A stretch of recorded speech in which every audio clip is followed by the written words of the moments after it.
Okay, today I have with me Judel, one of our mission scholars, one of the poor but very deserving college students that we are assisting in college. He is taking an engineering course, first year.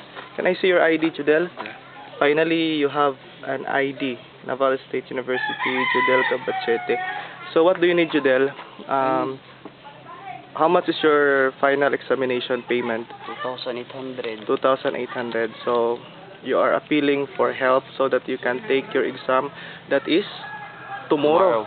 Tomorrow at 9 o'clock. Yes, sir. So what can you say? You hope and pray that someone could help you. Sana po may makatulong sa akin bukas sa babayaran kong final exam. 2,000? 2,800. Okay, they can send directly to Judel Cabachete or through the mission. They can contact me or directly to Judel. So that's it. Let's hope and pray someone could help Judel. Thank you and God bless.